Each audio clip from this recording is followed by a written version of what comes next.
I'm a Canadian. I'm happy. I had an incredible career at the Royal Winnipeg Ballet, I might add. Starting out as I worked my way to become a principal dancer. I became a teacher, a coach. I built a school. I mean, it happened. Goodness gracious, if that isn't an example of the reality of what Arnie and I believed in, then I don't know what I'm talking about.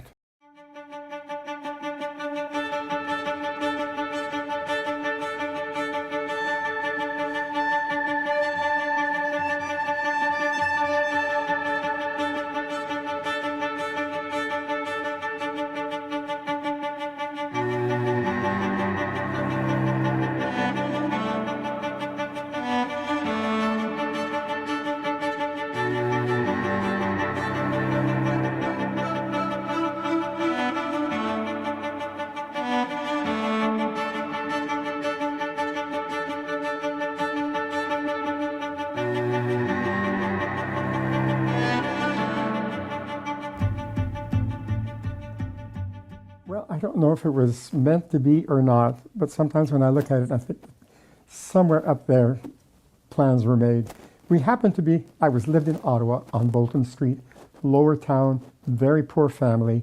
Ballet was not an issue, except next door to us, our neighbor's son was involved in ballet with Nesta Tumine in Ottawa. He worked at the Chateau Laurier. My father worked at the Chateau Laurier. They shared information. And they were looking for boys then, as they still are today, I'm sorry to say. And so that a connection was made because I was a very active kid around the house, jumping all over the place. And they thought that maybe dancing would interest me. However, the thing that happened was, you see, I'm French-Canadian. Je suis complètement bilingue. Alors, en français, le mot ballet, c'est balayer. It's a broom. So they thought something like taking ballet for me would be very good. So they approached me and they said, would you like to take dancing? It's called ballet dancing in French. I thought this was a great idea. I said, well, okay, sure, let's go do it. And I was 11 years old. So they took me to Nesta Tumine's school. At the time, her studio and school were in a school pretty much like the National Ballet here in Toronto when they started with Betty. And so we went. I can remember my first entrance, opened the door. First of all, she was rehearsing Coppelia, and she had Joanne Ash and Marilyn Sewell, who once joined the National Ballet. She was working with two of her ballerinas. I was stunned. It hit me in the face like a rock. I couldn't believe the music, everything captured my imagination immediately, and I thought it was lovely. So I said, yeah, sure, let's try it. But I hadn't seen a ballet class. I didn't know what that was like. So I said to Mom, Mom, maybe we can go to the place where they teach. I want to see what this is all about. So they took me to the ballet studio. And I can remember the first time I looked at a ballet class filled with little girls, by the way, through the observing window. They were doing frappes at the bar. And I remember my mom looking at me saying, would you like to do that? And I said, do that. Look, watch what I can do. Proceeded to imitate immediately. Fell in love with it and never looked back. I can remember I went once a week, Saturday class, and every time after class I would go to Joanne Ash, Nesta's ballerina, who also taught and was my first teacher, and I would always say, Miss Ash, when do I come back? She said, well, next Saturday, David. And I did this a couple of times. Finally, one day, she looked at me, she said, do you think you could come in on Monday? And I said, oh, well, she said, what would your mom say? Mother allowed it, and then it began. And sooner or later, I was involved with the company. I started to grow, and you know, I have to say this, they never charged me a cent. That's the only premise that I was able to do it. If they had, we wouldn't have been able to afford it. We were a poor family. And they never said it because they didn't want complaints from the girls and all that. It was a secret, and I think it's safe for me to say it today. They never charged me a cent. So I felt very compelled to be with Nesta as I grew up. And Joanne was my teacher, my first teacher. She was Miss Ash to me. And then one day, I was a teenager starting to work with her, and I said, Miss Ash, may I call you Joanne? She said, by all means, of course, David. And we became a partnership. You know, we cannot be responsible. We artists here in Canada, all of us, we cannot assume the responsibility for that which was not taught to us.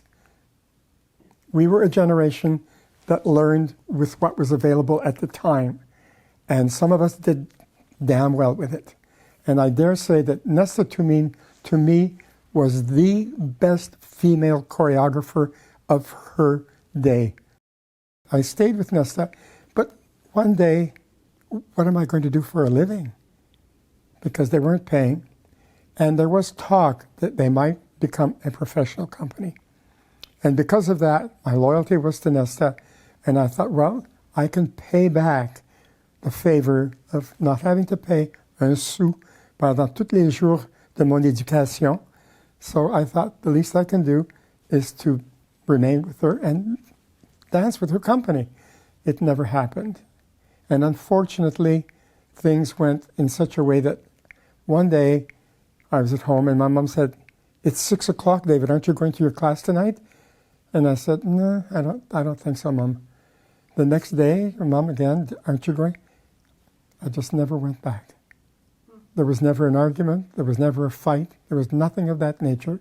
Something happened to me, and I just could not continue going back. I was living with my parents. Thank my parents very much. And I felt responsible. I felt that it was time that I should start paying my way and so on and so forth. So I did things that, I even went to New York all on my own when the Bolshoi first arrived in New York in the 50s. I was, what did they call them? An extra in one of their performances. I was allowed to take class with them.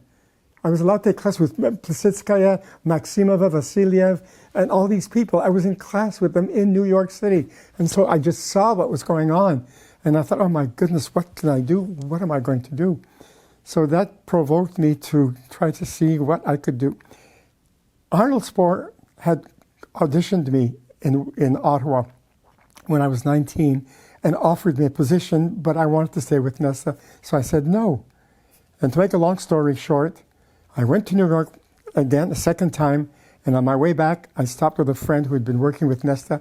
She taught contemporary, not contemporary, but character dance in the school and all that. Erna Pilut was her name. And when I was in New York City, before I went to Erna's, I was taking classes with Dukadovsky, friends of Nesta's and her husband. And I had a bad cold and I had to leave. And I remember I was finishing class and I saw in the doorway someone called Jimmy Clauser. And Jimmy Clauser was from the Royal Winnipeg Ballet, because I remembered that. And I saw him standing there. And I thought, oh, this is interesting. So finally he left. My class ended. I went to my dressing room. I was very ill with a cold, got all dressed up. And before I left, I said, why don't you just have one last look at the good dancers? So I stood in the very same doorway. And suddenly a man came standing next to me, and it was Jimmy Clauser. Jimmy turns to me and he says, "You're David Moroni from Ottawa, aren't you?" And I said, "Yes." He said, "I'm here looking for dancers." And he said, "I know we offered you a job before, but would you be interested?" And I said, "Yes." They wanted to keep their company at 20 or so, 25 dancers, which is, I suppose at the time they felt they could afford. So it was a small company, and I also felt comfortable with that. And so that's how it all began. And I worked my way up slowly. The ballerina of the Royal Winnipeg Ballet at one point came from New York, Christine Hennessy. And we were doing a ballet where I was still in the Corps de Ballet, and I partnered her a little bit, and she said, "Ooh, this boy's going to be my partner," because I was a good partner. And so little by little, I rose in the ranks, and we formed a wonderful partnership. I got to dance with Christine for 3 years as my partner. Often dancers dance one with this one with Christina, and she taught me so much about the art of partnering, coming from a woman's perspective, which I was able to absorb and always felt very respectful, and I loved her dearly.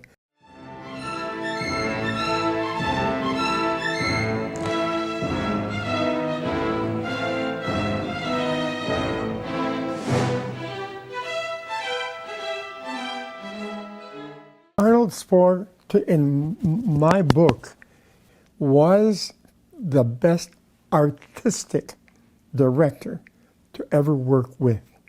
He had the eyes of an eagle.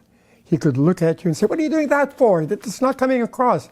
He knew what he was looking at. He wasn't fighting to make money and to run the company from that perspective. He was interested in really entertaining his audiences, but he had a keen. I would sit next to him sometimes after I sort of pulled away a little bit, and he would say something and say, Arnold, how did you see that? He said, what do you mean? It's right there. He knew it. And so for me to this day, he was, well, Agnes DeMille was asked, how would you describe Arnold Spohr? And she said, well, one big butterfly. Every time we went to audition, the cream of the crop had already been absorbed by all the other companies. And so Arnold and I came back, and Arnold said, you know, I'm tired of going around the world looking for dancers. They should come from Winnipeg. So why don't we think of starting to produce our own dancers? They need to be trained to follow the repertoire and the amount of touring that we do. We toured the United States extensively, like thousands of miles on the bus. And I can remember dancing on small stages, big stages, slippery stages. I mean, Ajax and Coca-Cola on the stage. I mean, we needed really dancers who could sustain and live up and continue. Okay, so we started with all of that. All the reasoning behind, but it was essentially Arnold, and he pushed a good button on me and said, maybe we should start doing this. The board of directors was approached. It was discussed. It seemed to be a good idea at the time, and it was a good idea, but I ended up carrying the entire load, because you have to remember, as you said a minute ago, it was a quiet little burg in Winnipeg. And here's this guy who's going to disturb everything that's going to happen. So I had severe opposition to what I was doing within the ranks. I was a lone shark at the time, I might add. And I had to progress, and I had to have confidence in what I was doing. And it started to develop and to evolve. In my first year, I had 10 boys and 10 girls. That meant I could have a decent pas de deux class as well. And I was a very good pas de deux teacher, because Christine Hennessy had taught me a lot about all of it. So I started with that, and I started to build at the top level to feed dancers immediately into the company as apprentices. Then I went to the next level and said, well, I need to feed this one. Then I went to the next one, and I knew the next few would be difficult, because then we were going into kids coming from out of town, coming to Winnipeg and starting grade one. So that's how I went, one from the top. And then Kathy Taylor shows up from Europe. She'd gone to dance in Europe and came back and wanted to continue dancing at RWB. She wanted to teach. And she asked me, can I teach? I said, Kathy, you've come at the right time. I need somebody to teach the level 3 that we're going to begin. Would you be interested? So that's how that began. So I started working from 3 a little bit further up to meet with the others. And then it was the question of going to the bottom, meaning residence, schooling, pretty much what the National Ballet School was doing. Oh my Lord. That was the task of my life.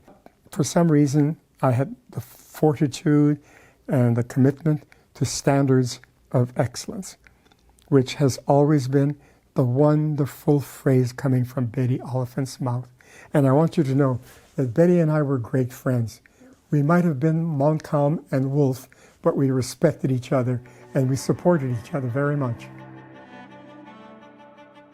Vera Volkova, I wanted to go. I had heard of her when I was with Nesta, that she was a tremendous teacher. I wrote to Denmark, and they said, no, we only accept Danes. So that never happened. Lo and behold, I'm in Winnipeg, and Arnold brings in who? Vera Volkova. This was just as I was about to get into teaching. So she came to Banff. I took her classes. I studied with her. I went to Denmark. I spent time with her in Denmark. And she was the one who approached me, because I remember the first class I was in, we were doing Petit Bêtement at the bar, and I was perspiring because I was filled with respect. And I was so nervous being in Madame Volkova's class. She walked past me and she looked at me. She said, relax, you understand me. That did it. And so I followed her. And then the story, I was able to bring in a lot of wonderful Russian-trained dancers. I could see the differences. They taught. I had wonderful people. There was a lady in Winnipeg, a Hungarian lady by the name of Julia Arkos, who had been trained in the school in Leningrad. And she had called the school in Winnipeg and asked, could she have a job teaching? And the response to that said, no, we don't do your style of dancing. So she spent 10 years sitting in Winnipeg doing nothing. Then one day, she wanted to try it again. And the story goes, the person said, if you want to go to the Winnipeg, make sure you call and speak to Mr. David Moroni. This she did. And I said, please do come in for an audition. I would like to see your work. She came in and I was dumbfounded. A port de bras, arms that I had never seen before. Beautiful. So I hired her. She was the first of my Russians. And then the list goes on after that. First day, the Carters arrived, or one of the Carters with Evie, and said to me, would you have a look at our young lady? Because we've been several places, and for one reason or another, it's not working out. And we hear that you're forming a school, and this could be one of the last places we go. And I said, sure, of course, leave her with me for 2 weeks and I'll let you know. First class she's in, and I'm going, oh my God, what am I going to do? Of course she can come, but what am I going to do with that? I could see the talent, the musicality, the energy that came out of her. Her technique was just a basic technique, but it was my job to start working on that. So how to do that without looking like you favor one ballerina and all the others start hating you because you prefer her? I had to orchestrate all of that. I also knew that there were some problems that she needed to address in terms of physicalities, which I knew nothing about at the time, but I kind of suspected and learned how to deal with it by making sure that she would do things with me while I got all the other kids to prevent her from doing other things over there so that she could, I can't get into it, but it frightened the life out of me. I had a rough diamond in my hands, and I didn't know if I was the cutter able to shape it to what it should be. But she gave me her trust. We worked together as a team. And I dare say if I had been a young dancer, we would have danced together and brought the world down, I'll tell you that. Not me, her. And from that moment on, we fell in love with each other. We worked very hard together. I protected her, but I had a master plan. And unfortunately, the master plan that I had frightened her and thought that perhaps I was trying to usurp her by supporting other ballerinas. But my plan was very simple. She would always be the ballerina assoluta. But if the company was to grow, she couldn't dance every night, every role, every ballet, all the time. We needed other ballerinas.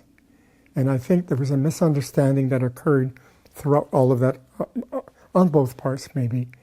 And that, unfortunately, we separated ways. And I'm only happy to say that it's been resolved.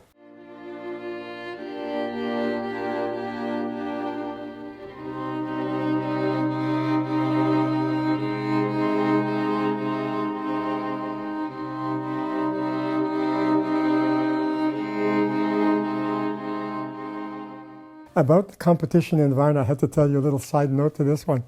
It was one of my students, David Peregrine, as a matter of fact, Evie's partner, who said to me, David, because I didn't like them calling me Mr. Moroni, David, have you heard about this Varna competition in Varna? And I said, no, what's that all about? He said, come here, I'll show you a film.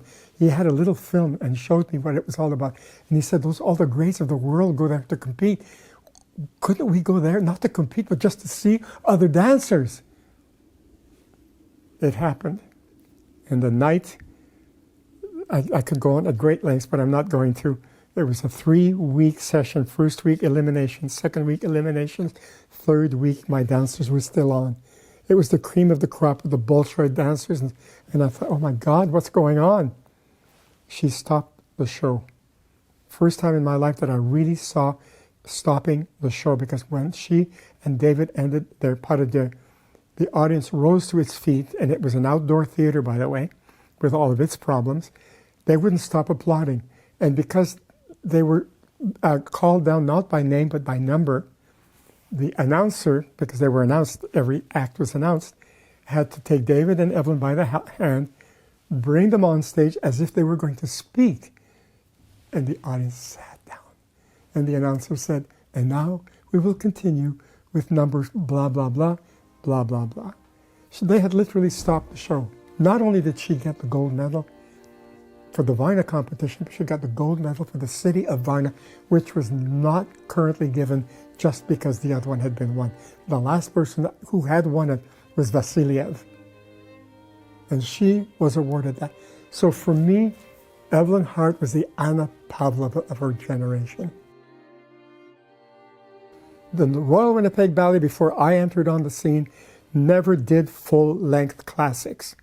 The first full-length ballet they did was Brian MacDonald's Rose la Tulipe with me. And I was in the corps de ballet, and he picks me as one of the leads in his new ballet. So that was the first time we ever did a full-length ballet. So after that, I had a mission. Why? Because I wanted my Anna Pavlova to be available and to have access to the big repertoire. And she eventually did.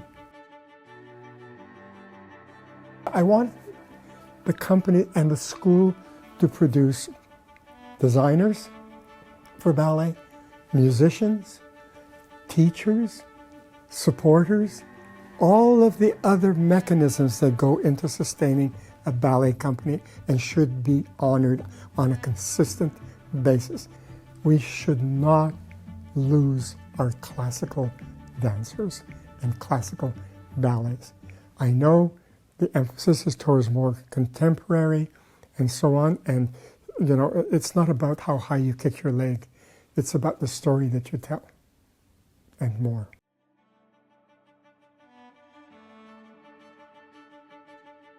So I've had the great benefit of working with wonderful people. You know, I mean, it's not just about the dancing part of it, but it's by meeting people who believed in what they were doing. And I remember thinking when I first went into a rehearsal with the Winnipeg Company as a professional dancer, I made $35 a week. And I thought, oh my God, I can't believe I'm making money doing what I like to do. I'm so happy because now, and that was the one point in my life when I wasn't worried about anybody else. I was alone on my own, and it said, okay, David, now it's about you.